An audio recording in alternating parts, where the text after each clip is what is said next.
బహుమతి ఇవ్వలేదని గగ్గోలు పెట్టిన ఈ అమెరికా అధ్యక్షుడు ఇప్పుడు యుద్ధోన్మాదితో ఊగిపోతున్నాడు.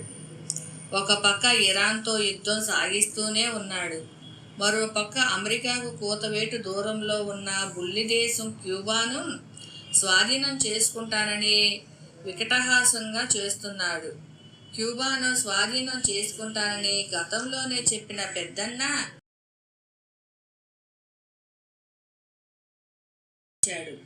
ఇది కూడా చాలా అహంకారం పొగరుగా చెప్పాడు.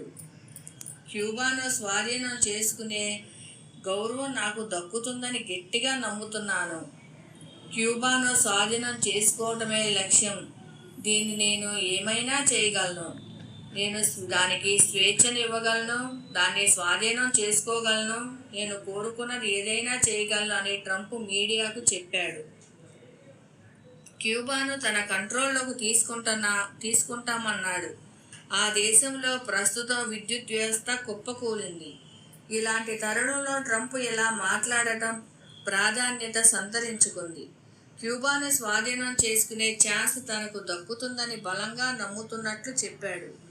క్యూబాపై అమెరికా చమురు ఆంక్షలు కొనసాగిస్తున్న క్రమంలో అక్కడ విద్యుత్ వ్యవస్థ పడిపోయింది. దేశంలో 96 లక్షల మంది ప్రజలు చీకట్లో చిక్కుకున్నారు. అమెరికా విధించిన ఆంక్షల కారణంగా గత 3 నెలలుగా క్యూబాకు ఎలాంటి ఇంధన రవాణా జరగలేదని క్యూబా అధ్యక్షుడు ఇటీవల వెల్లడించాడు. మరోవైపు విద్యుత్ సరఫరాను పునరుద్ధరించేందుకు చర్యలు తీసుకున్నట్లు ఆ దేశ విద్యుత్ శాఖ వెల్లడించింది. సుమారు 11 మిలియన్ల జనాభా ఉన్న క్యూబా చాలా కాలంగా విద్యుత్ కోతతో ఇబ్బందిని ఎదుర్కొంటుంది. హవానాలకు కీలక సరఫరాదారులైన వెనిజులా నుండి వాషింగ్టన్ చమురు రవాణాను నిలిపివేసిన తర్వాత ఇటీవల కాలంలో క్యూబాలో పరిస్థితి తీవ్రంగా దిగజారింది. క్యూబా దేశానికి ఇంధనాన్ని పంపించవద్దని అమెరికా ఇతర దేశాలకు కూడా హెచ్చరికలు జారీ చేసింది. ఆ ఒత్తిడి ప్రభావం చూపుతున్నట్లు కనిపించింది. తమ దేశానికి 3 నెలలుగా ఇంధనం అందడం లేదని క్యూబా అధ్యక్షుడు మిగెల్ డియాజ్ కనేల్ గత వారం తెలిపారు. గ్రిడ్ కుప్పకూలినప్పటి నుండి పనిచేస్తున్న విద్యుత్ యూనిట్లో వైఫల్యాలు సంభవించినట్లు ఎటువంటి రిపోర్టు లేవని స్థానిక అధికారులు తెలిపారు. కాబట్టి విద్యుత్ సరఫరాలో ఈ అంతరాయం సాంకేతిక లోపం కారణంగా సరఫరా లిమిట్స్ వల్లే సంభవించిందని తెలుస్తుంది. విద్యుత్ కోతలు పెరిగిపోతున్న నేపథ్యంలో క్యూబా అంతటా నిరసనలు వెల్లువెత్తాయి. వారం రోజుల పైగా నిరసనలు జరుగుతున్నట్లు నివేదికలు వస్తున్నాయి. మధ్య నగరమైన మొరోన్లో నిరసనలు హింసాత్మకంగా మారాయి. నిరసనకారులు కమ్యూనిస్టు పార్టీ కార్యకలాపాలు దాడి చేసి ఫర్నిచర్ను ధ్వంసం చేశారు. విద్యుత్ కోతలు కారణంగా గత 10 రోజులుగా ప్రతి రాత్రి దేశంలో వేరువేరు ప్రాంతాలలో నిరసనలు తెలుపుతున్నారు అని యూకాబైట్కు చెందిన నార్జెస్ రోడ్రిగ్జ్ అన్నారు. వెనిజులా, ఇరాన్ తర్వాత క్యూబాపైనే నెక్స్ట్ ఫోకస్ ఉందని ట్రంప్ అనేకసార్లు హింట్ ఇస్తూ వచ్చాడు. టెహ్రాన్పై కొనసాగుతున్న అమెరికా ఇజ్రాయెల్ మిలిటరీ ఆపరేషన్ను ప్రస్తావిస్తూ వాషింగ్టన్ క్యూబాతో చర్చలు జరుపుతుంది, కానీ క్యూబా కంటే ముందే ఇరాన్ను దెబ్బతీస్తాం అని అన్నాడు. వారికి ఇప్పుడు డబ్బు లేదు, వారికి ఏమీ లేదు, కానీ వారు మాతో మాట్లాడుతున్నారు. బహుశా మేము క్యూబాను స్నేహపూర్వకంగా స్వాధీనం చేసుకోవచ్చు అని కొన్ని రోజుల కిందట ట్రంప్ చెప్పాడు. హవానాకు అత్యంత సన్నిహిత మిత్ర దేశాల్లో వెనిజులా ఒకటి. వెనిజులా అధ్యక్షుడు నికోలస్ మదురోను అమెరికా దళాలు అరెస్టు చేసి అమెరికాలో బంధించి తరువాత క్యూబా ట్రంప్ మనసులో ఉండి ఆ దాడి తర్వాత క్యూబా సైనిక చర్య అవసరం ఉండకపోవచ్చని ట్రంప్ అన్నాడు.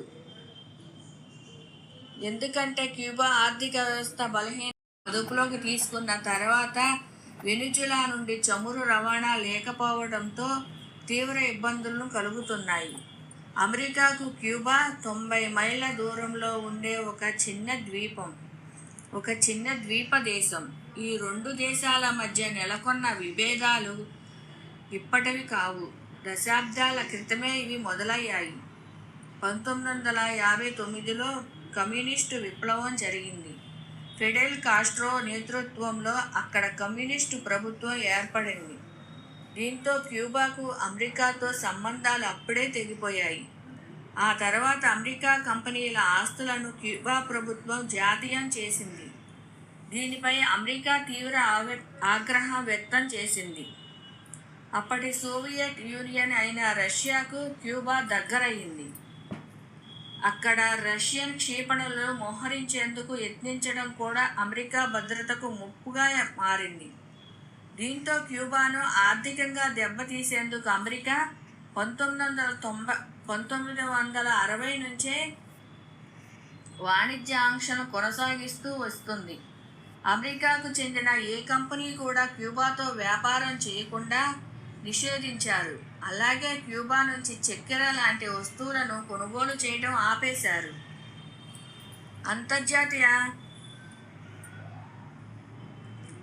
అంతర్జాతీయ లావాదేవీల కోసం అమెరికన్ డాలర్లను క్యూబా వినియోగించకుండా నిషేధించారు. దీంతో వేరే దేశాల నుంచి వస్తువులను దిగుమతి కానీ అమెరికా ఆంక్షల వల్ల వాటి ధరలు అమాంతంగా పెరిగాయి. దీంతో సామాన్యులకు ఆహారం దొరకటమే కష్టతరంగా మారింది. రవాణా వ్యవస్థ, భవనాలు మరమ్మతులు చేయలేక అవి శిథిలావస్థకు చేరుకున్నాయి.